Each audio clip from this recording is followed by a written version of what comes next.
Yan, magandang morning mga Karakeroys. Ano yan? Isuzu Altera. Yan. Naalala ko, 8 years, doon pa kami sa kabila. Ngayon ka lang bumalik. Anong problema? Nawala na yung lamig. Nawala ang lamig. Yan, tutuklasin natin kung bakit nawala.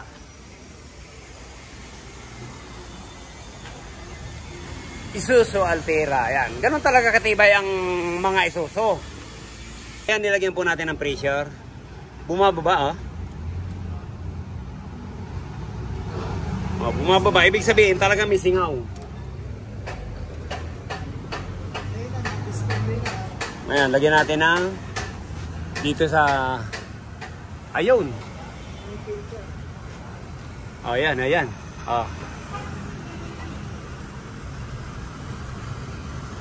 Ibig sabihin, dun sa evaporator, malamang wala. Oh, ayan po, oh. Oh.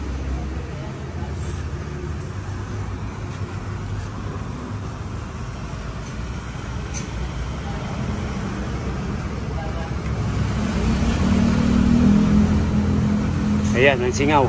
Malamang, sa katagalan nito, luto na po yung ano nito, o-ring. Ayan, ha. At least nakita kaagad natin dito. Okay. Ituloy linis na to. Papababa natin yung dalawang evaporator. Okay. Saan tayo galing niya, sir? Malolos lang. Ayan. Kabayan. Malolos City. Yan, tuloy pabababa na natin yung dalawang evaporator, itong sa unahan at doon sa likod para check na lang natin kung may iba pang butas. Okay? Sir, ano ang pangalan mo, sir? Ronald. Sir Ronald, pag ganito po kasi tinitingnan muna namin sa labas bago tayo pupunta doon sa loob. O ngayon, may nakita na tayo rito. Para sigurado, yan, check pa natin yun para tuloy linis na. At least, may nakita na tayo. Singaw. Yan talaga dapat. Pag halimbawa may singaw, yan. Di natin titigilan yan hanggang wala tayong nakikitang sira. Gaya nung Sabado, taga Pampanga, si RB. Yan, sabi ko, tsatsap-tsapin natin yan. Pag walang makita, ilulublob natin doon. May lubloban ako dyan, parang swimming pool eh. Mabuti, nakita naman. Sa compressor. Sa compressor naman ang problema. Pero, ni-repair lang din. Ayan, ito, yan. Tingnan lang natin lahat. Ayan, ligtis po natin. Saan banda?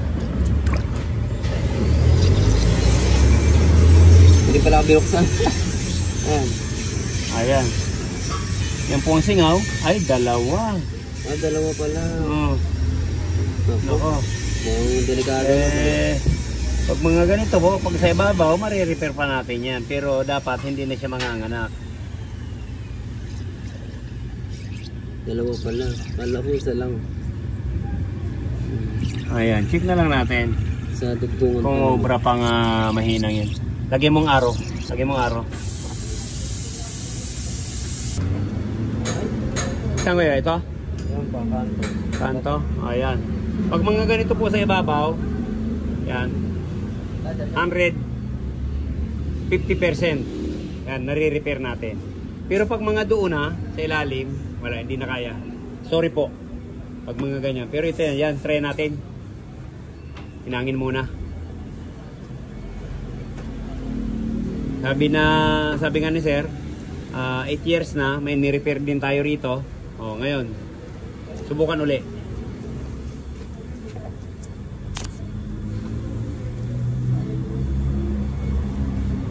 Evaporator po ng Wigo. Wala namang butas. Yan, linis lang. Kaya pag tayo po may sasakyan, wag po natin kaligtaan magpa-maintenance or PMS ng aircon para hindi po tayo maabutan ng sira.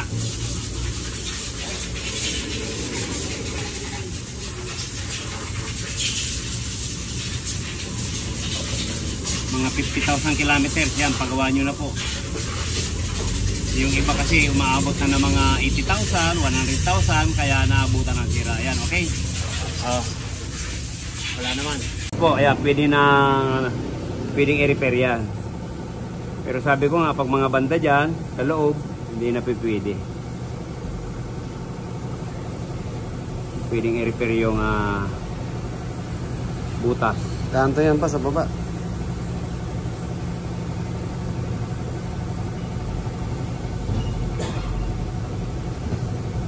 Yung sumingaw. Yun.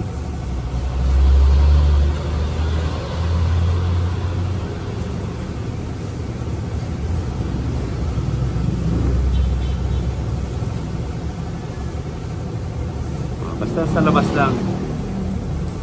200% mare-repair natin. Ha?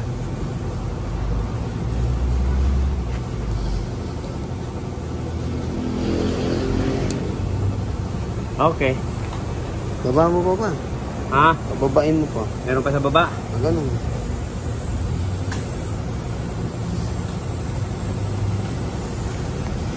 Ito. Sa baba, sa baba. Yan, hindi pa. Yan. Bababay mo pa.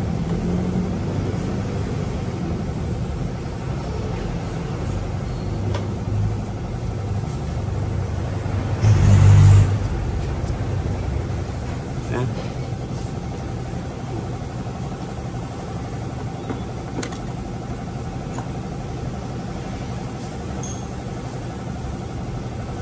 Yan.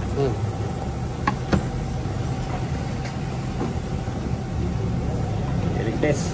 Yan na po yung hininang natin. Sana wala na. Ayun. Nako. Lagyan mo ng lagyan mo ng tawag nito. Lagyan mo ng marka. Ayan, hindi ganong naluto. Ayan, lulutuin natin. Tapos to, ayan, dyan. Sa dulo. Pakibras mo. Tapos lagyan natin ng tanda. Collected natin yung hininang na evaporator. Yun, sana wala na. Ha? Ayun, may bagya. Yung bagya na lang. Ayun. Okay. Sa kabila, wala. Dalawang may buta. Ayan na lang. Ayan na lang, parang pulubo. Ayan. Ayan po. Nahinang na natin. Dito wala. Wala na. Kaya lang lumipat. Sige, press muli. Ay, thank you Lord. Isa, dalawa. Ayan, ito yung nanganak, wala na. Ayan. Pag mga ganito po sa ibabaw, yan. 200% mare-repair natin. Pero pag doon nga, sabi ko dyan, sa mga sulok-sulok, wala na po tayo magagawa. Kaya karamihan, kaya nagpapalit tayo. Pero pag mga ganyan sa ibabaw, yan, kaya pa ma-repair. Okay. Linisin na lang ulit. Ayan, sa likod. Wala na. Buti naka na ng manipis,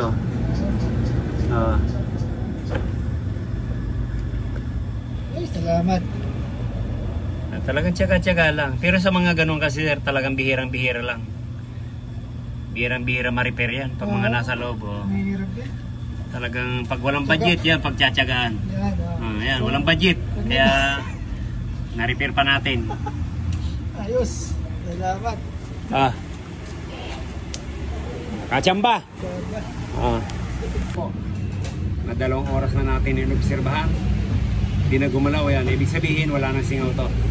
Yan, pakawalan na natin para mabacuum na. Paano na lang ng langis kalate? Yan, lalagyan po natin yung compressor niya ng langis. Ang buhay ng compressor nasa langis. Kaya pasipsipin natin yan. Kaya pasipsipin po natin ang langis. Habang binabakyum, yan.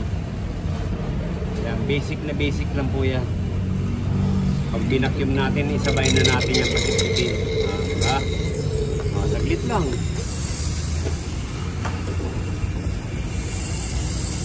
Saka natin babalik.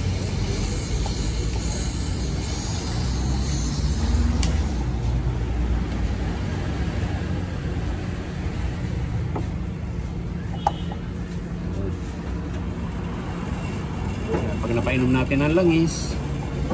Yan. Sunod, karga na natin.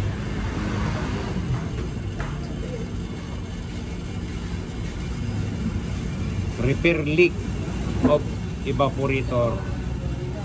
Front and rear. Parehas may butas.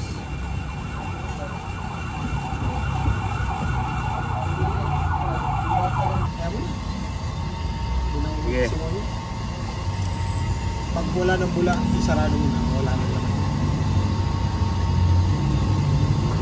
Kaya, karga na natin. Start!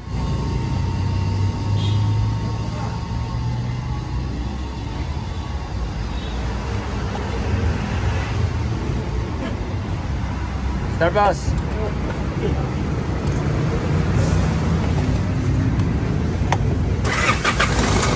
Yun. Aircon.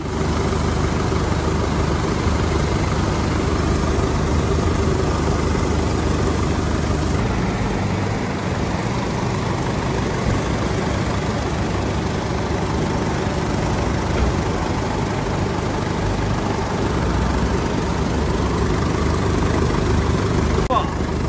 40. Yan, 180. Yan, okay na yan. Okay. Ayan. Buti na-repair pa natin yung evaporator. Basta sa ibabaw lang po yan. Nare-repair natin. Magagawa natin ang paraan. Sabi ko nga, 200%. Yan. Basta sa ibabaw lang. Mare-repair natin. Pero pag sa ilalim, wala na. Sorry po. Talagang hindi na kaya yan. Ang side pilot nagbabackfire na po. Okay? Bingo!